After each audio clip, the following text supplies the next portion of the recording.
Hello, welcome back and thanks for joining me. It's Judy from Thistledew Creations, and today I want to do a roll call for Christmas Happy Mail.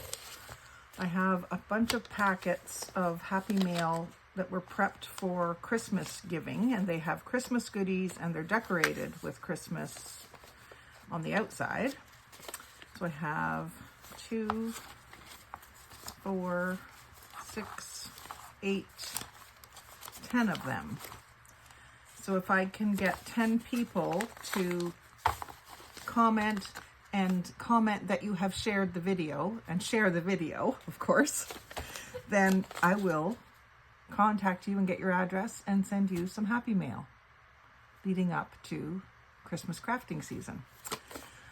So while it's still July, I thought I would do that and use up my Christmas Happy Mail from last season. And then I wanted to just show you some of the Christmassy things that I have made and or been sent. This was sent to me by Vicki Hoffner, and it's a little card that she sent me in Happy Mail. It has a little pocket on the inside. And I used this as a prototype to make a non-Christmas themed similar card out of file folders. And I believe there's a video on it. There's at least a post about it on my Thistledew Creations Facebook page. But anyway, I will probably, now that I've pulled this out and it reminded me about it, I would like to make some more, because what I was using them for was to use the pockets, and I put another pocket down at this end on mine, for sending artist trading cards. They're good for any kind of ephemera, but I thought they were particularly good for my artist trading cards. So I just thought this was adorable how she did this, and I love the fact that the Ponzetta die cut is overhanging and kind of creates the closure. So I love that, Vicki. And these are some snippet strips that I got in a swap last Christmas. I think there was 3 of them. And I don't have the name of the person. It could have been Vicki as well. I don't remember. But they're in my Christmas box that I had out today, so I thought I would share them. She had them folded up to mail, so they're kind of zigzaggy, but they could easily be used as a belly band or a page edger, or you could leave them folded and create a little book with them. I thought they were really cute. I love this aqua background one with the snowman. It's my favorite. And then this one, it looks like I made it. I've got my words upside down, which disappoints me a little bit. It's a pocket for probably a bookmark size tag. It's got some embellishments front and back, the edge of a playing card. I really don't remember making this one, so I might have received it in a swap as well. I like it though, except that the words are upside down. So I don't know if I did that. I don't remember. I do have some cardstock like that, and I have these buttons, so I'm just not sure on that one. And then this is a double book page pocket that I made and decorated with some paper die cut doilies, a snowflake, and like one of these ornament, like a bubble sticker, I guess you would call it. It's like thick and clear. I did a whole book's worth of book page pockets, and so I decorated some for Christmas. And this one, I think it was in a swap. Yeah, Michelle Paget, October 24. A little candy cane that's stuck down, and then these little assortments and lots of bling up the side. And I love this, what do they call this one? The tuxedo fold? I'm not sure, but I love that fold. It gives you a few places to tuck things. And I made this one. These are my hand-drawn red roses, and just some pieces of burlap and lace behind them. And this is also one with a bunch of tuck spots at a book page. And this one is, again, by me. And it's a double pocket with an extra tuck spot in between it. And then it's got a snowy tree covered in iridescent glitter, a little bit of music paper, and a button with some lace. Simple, simple, but cute. And then this one is that sort of fold over the page on a diagonal sort of thing. It's a pocket, and then there's a tuck spot on the back and a page edger up the side. There's a deer, a joy, part of a poinsettia that was cut out of a magazine, some music paper, and some paper doily. I just love making little collage things and clusters. And then this one is, again, that double pocket idea with a little cluster down in the corner, a tuck spot, piece of ribbon. So the music paper is not a tuck spot, although it looks like it needs some glue. We got a pocket here, tuck spot in the middle, another pocket, and then depending on how you glue it down, you can create one more place to put stuff. And I don't know where these came from, but I like the colors on them. The pinks and greens together is really pretty.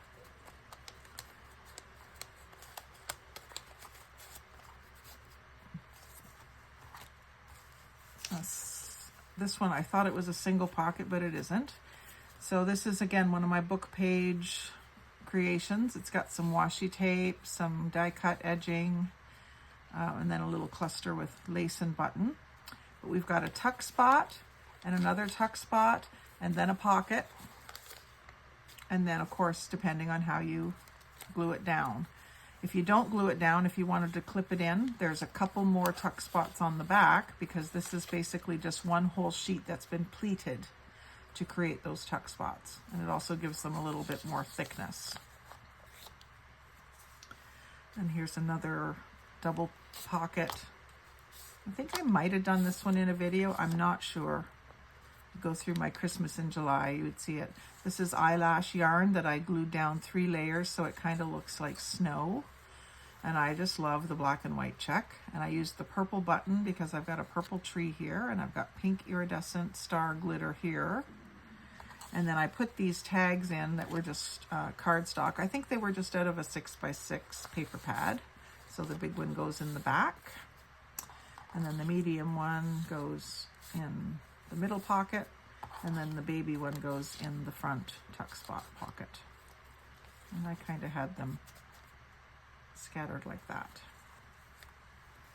And there's another one very similar, but without all the extra embellishments, just some glitter across the top, which was a piece of tape, I believe, that had glitter. And then we've got the two pockets, one at the top, a tuck spot in between them, another pocket, and then this one is the first one I did. I never thought to make this a tuck spot, the blue. I did think of it on this one. This one must have been the second one. But I did leave these trees loose.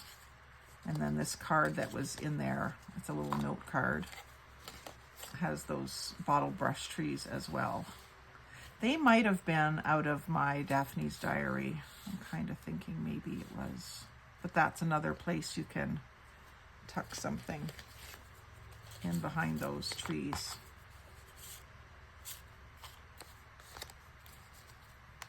Got here something that's fallen off of something. So I think this was one I got in Happy Mail, and just because it was Christmassy, I put it in with my Christmassy ones. I do have some of this kind of thing that's not Christmas related up on my bookshelf with my finished journals. So this one has some shaped playing cards that are all Christmas shapes. Those are really fun.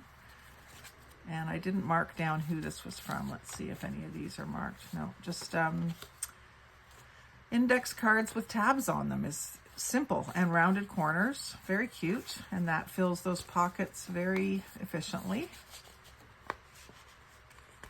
The one pocket is a little bit long for them. So I think I'll put them both in the front so I don't lose them. And then this little blue tag that's 3 layers. I thought that was cute for inspiration. And I just absolutely love those cards. And I think that might have been on the front. I'm not sure. There's another little tuck spot, just put on with tape. So, and then this is just a little envelope at first glance, decorated with a paper flower and some doily. But when you look closer, it unfolds. So really what this should be is backed with coffee dyed paper so that when it unfolds, you can write on it. But that I was kind of just playing with the idea of making a fold out journaling spot that looks like a pocket. And then this was, I think this is the last one left of my Christmas snippet strips. And actually I saved this one back to send to someone in West Virginia because it has that word West Virginia on this bit of map. So I think I will send this down with the family stuff that I'm sending this fall. And someone can have that. Better back it with something so it's not messy on the back. They might not get that. They're not junk journalers, so they might not understand what that's all about. And then this is a little pocket that I made with a little strip of embroidered ribbon for the closure. And it's not really closing it, it's just giving it enough weight to stay closed. And then it's just a pocket. I lined the back. Oh no, this is a black card that I put in there. So those are fun. What's this one? Another little pocket with a flap, and I put heavy enough stuff on the flap that it holds it closed. And that's 2 layers of ribbon that I've cut or ripped, torn the wire edging off of it. And then I fussy cut these holly leaves. So I just love doing those little collages.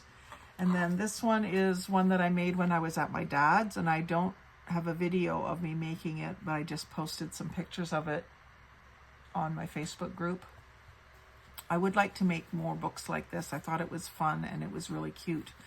So this is the background here is paint chip sample that I ran through my die cut machine with the snowflakes, and the die cutting, or the embossing, not die cutting, the embossing process knocked the paint off, so the snowflakes are whitish. And then a piece of that scalloped lace edging for like a snow bank, and then white pom-poms for a pile of snowballs. And then this snowman has pom-pom on his hat and a snowball in his hand, so he's ready to fight. And then I had left a spot up the top here for a phrase or something. I haven't got around to finding the perfect phrase for there. But this is the inside of the cover, has these embossed snowflakes on duct tape, the kind that you use to actually tape the ducts together. So it's very silvery. It's like metal, very, very, very thin metal, but heavier than tin foil. So I put that through the embossing machine, and it's a sticker basically. So I put that through my embossing machine and then cut it out with the ripple scissors to create these shapes. And then in the back, on the back cover, I used the white part that comes off. Once you've exposed the stickiness on the silver part, you're left with this backing. So I glued it on the back of the cover. So it makes very effective snowflakes. And then this is just a plain coffee dyed notebook. I would call it a notebook rather than a junk journal. But I did make a little tag with the white faux fur tassel, a couple more of those little snowflakes, and a little pocket to put it in the middle of the book. And then it's one of these Z or Z-shaped zigzag books. So from the back side, you can see there's another tag, really a journaling card, another little tuck spot, and then more paper. And I've got that one signed and dated. So I made that in January after Christmas last year. And then I'll just show you again the ones that I did this morning, be in a separate video. Flying practice with Rudolph. And this was on a coaster from the Bahamas that one of the girls at work brought me back with from her trip. And I just did a little collaging on the front and put some player piano paper on the back. And then this one was a ribbon spool end, quite a large one. I just inked the back, and there was a hole to cover because I had something on this side that you could see through that hole. So I put a little doily there. And then just a fussy cut wreath out of a magazine, some ruffled red buffalo check ribbon, and some of that edging from a tablecloth that creates kind of my snowdrift effect on this card. Same stuff. And then I covered the ribbon on the wreath. You can see a little bit of it there with an actual ribbon, and then peace and a little cardinal. I'm in a swap for round Christmas embellishments. That's why I did these. And then one more. I think this one, it's a toss-up between Rudolph and this one. For junk journaling purposes, I think Rudolph's better because he's flatter, but I really like this one. And this one, I've put hangers on these two. Actually, all of them. I put hangers on them if you want to use them as a Christmas tree ornament, or, you know, hang it from a suction cup on your entrance door or something, or off of a doorknob, or in your rear view mirror, or whatever you want to do. But I really like the way this one turned out. So I layered up 3 pieces of paper. The All Hearts Come Home for Christmas was already a heart shape, and it was something I fussy cut out sometime in the last couple years and had saved it with my Christmas stuff. So I backed it onto music, and then I backed it onto black cardstock to stiffen it all up. And then I took the nail polish with the gold glitter in it and put it on the black cardstock to give it some sparkle, and put it over top of this red ribbon ruffle, which I just did with glue. This one I sewed to show you how to ruffle, and this one I glued the ruffle to create it. And then on the back side of that one, it also had a hole, so a doily and a little candy sticker. So I think this one's my favorite as far as thinking of it as an ornament. I think it's very classy, but this one is flatter if you want to put it in a junk journal or in a pocket or something. So I just thought I would do a quick flip through of those before I put them all away again, because it's July. I'm going to keep my little assortment of stuff to work on out here for the rest of July, and then I'll put it away again until November. But I just thought for a Christmas in July video, I could just show you some things without actually making something, and even things other people have made, just to give them a little credit. I'm sorry that I don't remember who this was made by. I think it was someone who was a newbie, if I remember correctly, but I don't remember which one. So if it's yours, do say so in the comments below. And remember to comment that you are going to share the video, and please do share the video. Make sure you're subscribed and make a comment below, and there's 10 Happy Mails to go out. So I'll put these inside of another envelope with some more goodies, and so you'll have quite a good little Happy Mail package arriving. And if you could do that, I'll try to get this video posted before the end of July, and then you can have this Christmas stuff to play with now or in November, December, when you get really ready to do your Christmas crafting. So 10 Happy Mails ready to go out. I just need the people to send them to. So thanks for watching today. Like, comment, share, and subscribe. But most of all, have a great day and happy crafting.